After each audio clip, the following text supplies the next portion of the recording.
Good morning students. आज का topic है टाइप ऑफ फीडबैक्स। पहला आपका आता है descriptive feedback. The feedback is a very powerful tool but if not given appropriately can be disaster too. कि कह रहा कि अगर आपको एक प्रॉपर फीडबैक ना मिले तो अगर नहीं मिलता है तो डेफिनेटली आपका जो आप समझोगे उस तरीके से तो वो कहीं ना कहीं डिज़ास्टर हो सकता है आपके लिए। तो मतलब एक प्रॉपर फीडबैक मिलने से ही आपको कुछ आगे की प्लानिंग के बारे में सोच सकते हो, और अगर प्रॉपर नहीं मिलेगा तो डेफिनेटली आप मिसअंडरस्टैंडिंग होगी, कोई प्रॉब्लम क्रिएट हो जाएगा। Correct. Good feedback gives information that enables wants to understand where they are in their learning and what to do next। कि जो एक अच्छा फीडबैक होता है वो ये हमें बताता है कि अब हमें आगे की लर्निंग किस तरीके से करनी है और आगे क्या करना हमें चाहिए, है ना। Once one realise and understand what to do and why, कि it enables to develop a feeling that one has control over one learning, the motivation factor। तो सबसे इम्पॉर्टेंट है कि देखो कह रहा है कि अगर आप ये रियलाइज़ करते हो, अंडरस्टैंड करते हो कि अब क्या अब आपको क्या करना है, कैसे करना है। कह रहा कि एक ऐसी फीलिंग जनरेट होती है आपके अंदर कि आपको लर्निंग प्रोसेस जो है आपका स्टार्ट हो जाता है, और एक तरह से आपका मोटिवेशनल फैक्टर स्टार्ट होता है कि हाँ भाई अब मैं मोटिवेट हो गया हूँ, अब मुझे आगे करना तो करना क्या है। Good and appropriate feedback contain information which can be use to develop and grow. कि जो अच्छे फीडबैक होते हैं उनसे उनके जो कंटेंट्स होते हैं उनसे आपको क्या मिलता है, एक स्टार्टर मिलता है, इंफॉर्मेशन मिलती है कि अब आपको आगे क्या करना है और किस तरह से ग्रो करना है। ठीक है। तो आगे है आपका descriptive feedback is explicit information is the written or verbal for which enables and help the learner understand what she or he needed to do in order to improve। कि अब कह रहा है कि डिस्क्रिप्टिव फीडबैक में एक ऐसा आता है कि यहाँ तो वो लिखित में हो सकता है या वर्बल में हो सकता है, ओरली हो सकता है, कि इससे हमें ये लर्नर को ये अंडरस्टैंड करना पड़ता है कि अब हमें क्या इम्प्रूव करना है, हमें अब जो मिला है, जो फीडबैक मिला है, अब उससे हमें किस तरीके से लेना है और इम्प्रूव करना है। It is the most powerful tool for improving learning. कि ये एक बहुत ही पावरफुल टूल है, फीडबैक एक ऐसा टूल है जिससे आप क्या कर सकते हो, इम्प्रूव कर सकते हो लर्निंग को।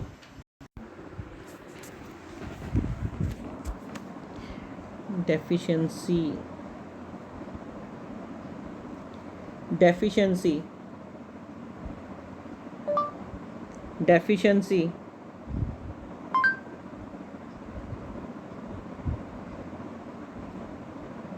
According to Merriam-Webster, 1. The quality or state of being defective or of lacking some necessary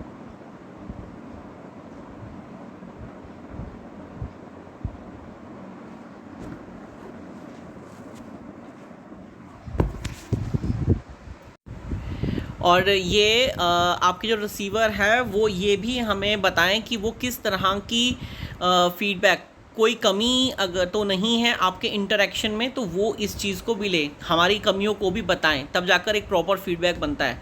return feedback, oral तो आपका इंस्टेंट हो गया ना, अब एक और होता है आपका return feedback. Return feedback is done through writing instant by speaking. कि जो आपका राइटिंग फीडबैक है वो एक ऐसा फीडबैक है जिसके थ्रू वो लिखकर आपको बताते हैं। Writing feedback is usually given after a task. की राइटिंग फीडबैक जो है किसी टास्क के बाद ही दिया जाता है रिटन में। 11 effective writing feedback provide a read of what we are doing well.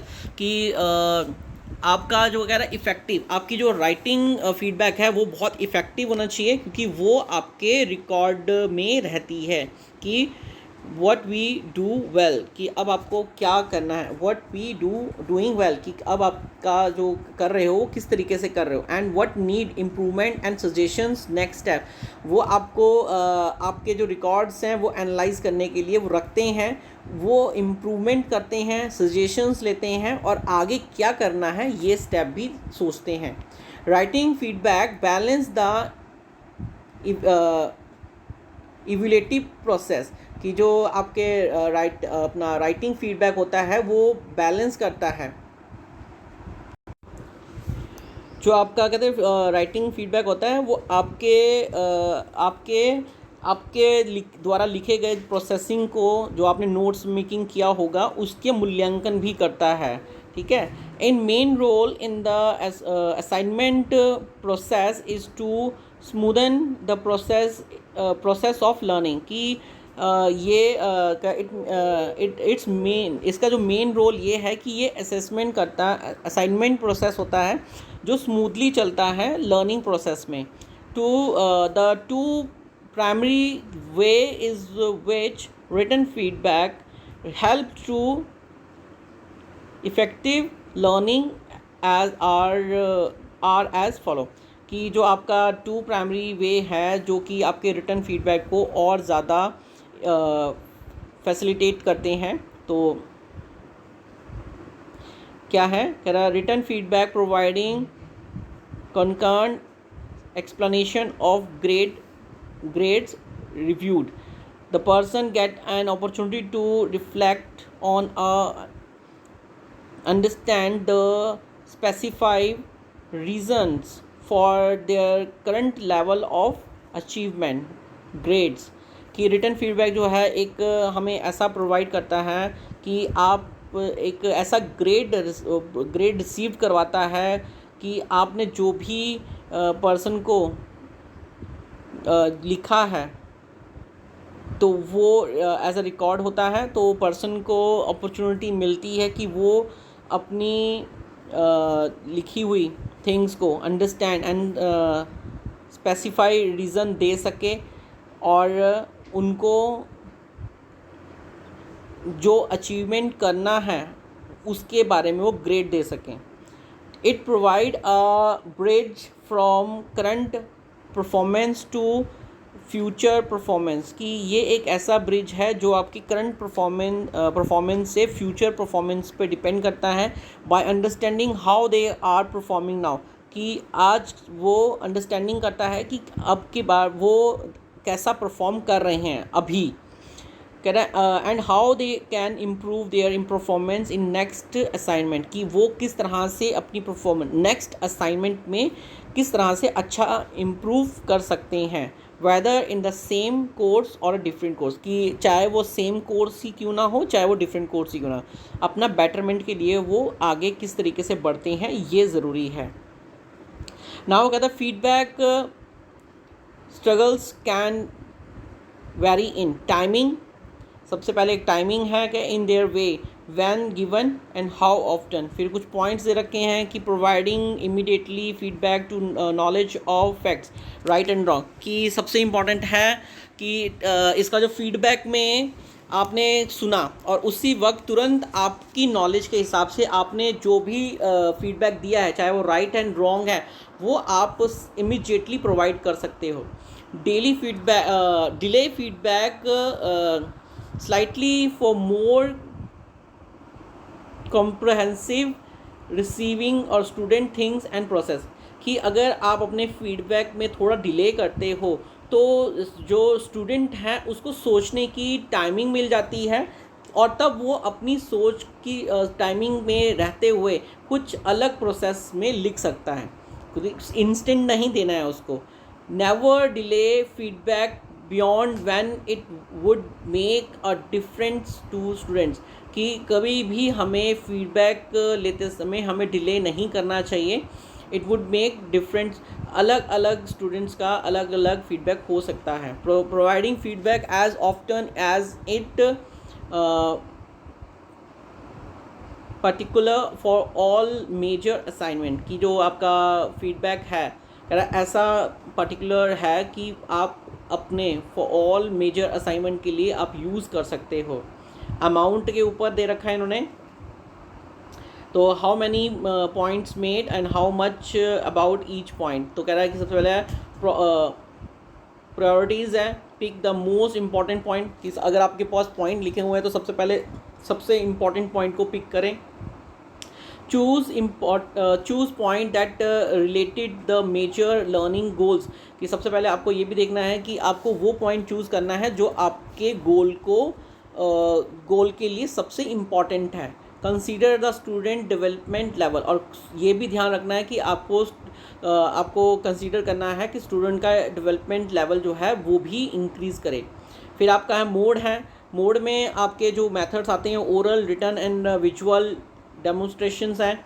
Select the best mode of the message, कि सबसे इंपॉर्टेंट ये दे रखा है इसमें कि आपको सबसे ज़्यादा बेस्ट मोड कौन सा है मैसेज को भेजने का। Would be convert in passing the student deck sufficient in the confidence needs, कि आपको ये देखना है कि स्टूडेंट्स के लिए ऐसा कौन सा मोड है जो सबसे ज़्यादा रिलेवेंट है, ताकि आप उसके थ्रू कर सकें। अब देखो स्टूडेंट के लिए सबसे ज़्यादा रिलेवेंट, सबके लिए रिलेवेंट तो यही होता है कि विजुअल हो, क्योंकि हम जो चीज़ देखते हैं उसके बारे में जल्दी से अंडरस्टैंडिंग कर लेते हैं।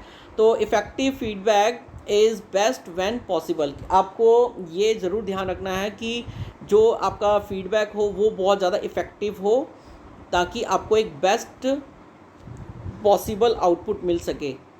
गिव रिटर्न फीडबैक और written work on assignment over sheets, कि आपको ये चीज़ ध्यान रखना है कि जब भी आपको कोई फीडबैक या आपको कोई असाइनमेंट दे रहे हो तो उसको रिटर्न में लेना है आपको। Using demonstrations if how to do something in an issue और if the student need an example, कि आपको ये भी ध्यान रखना है कि आपको कि क्या करना है और इन इशू के टाइम में आपको किस चीज़ की ज़रूरत पड़ेगी, इसका भी आपको ध्यान रखना है। कौन सी एग्जाम्पल आप दे सकते हो ये भी आपको ध्यान में रखना है। फिर ऑडियंस का है इंडिविजुअल एंड ग्रुप क्लास, सबसे ऊपर इसका लिखा हुआ है कि इंडिविजुअल फीडबैक से the teacher value my learning, कि जो इंडिविजुअल फीडबैक्स होते हैं द टीचर वैल्यूज़ जो होती हैं लर्निंग की, माई लर्निंग, वो वैल्यू बढ़ती है। और group class feedback work if the most of the student miss the same concept on a assignment which present an opportunity for teacher, कि ग्रुप में तब ये फीडबैक हेल्पफुल हो सकता है कि जब एक ही क्लास के कई लोगों ने एक ही असाइनमेंट को मिस किया हो, तब वो रीटीचिंग किया जा सकता है। ठीक है। फिर specify and non specify feedback, तो specify feedback providing details and particular information on what the person did well or poorly, कि स्पेसिफाई फीडबैक कहता है ये हमें प्रोवाइड करता है डिटेल्स की पर्टिकुलर इंफॉर्मेशन जो है किसी पर्सन की वो वेल है या पुअर है।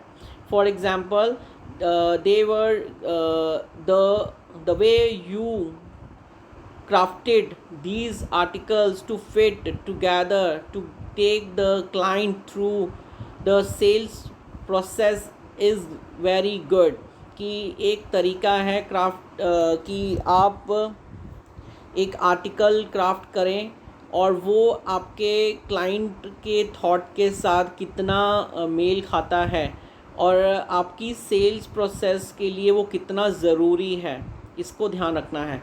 नॉन स्पेसिफाइड फीडबैक है, कहते हैं कि ऑन द अदर हैंड कि नॉन स्पेसिफाइड जो होते हैं इज़ वेरी जर्नल, ये बहुत जर्नल होते हैं, सच एज़ गुड जॉब और यू डिड ग्रेट, कि ये वर्ड्स हैं इनका यूज़ आप करते हो।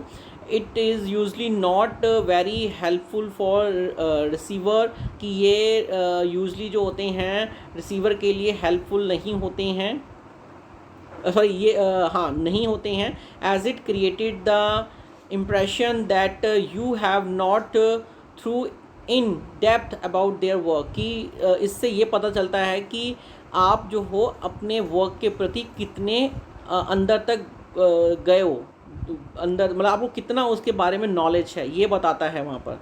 फिर उसके बाद आपका आता है 6 way to make the feedback constructive. 6 तरीके हैं। If you can not think for a constructive purpose for giving feedback, do not give it at all. कि अगर आपको फीडबैक देने में कोई दिक्कत आ रही है, आप प्रॉपर वे से नहीं सोच पा रहे हो, तो आपको कभी भी फीडबैक नहीं देना चाहिए।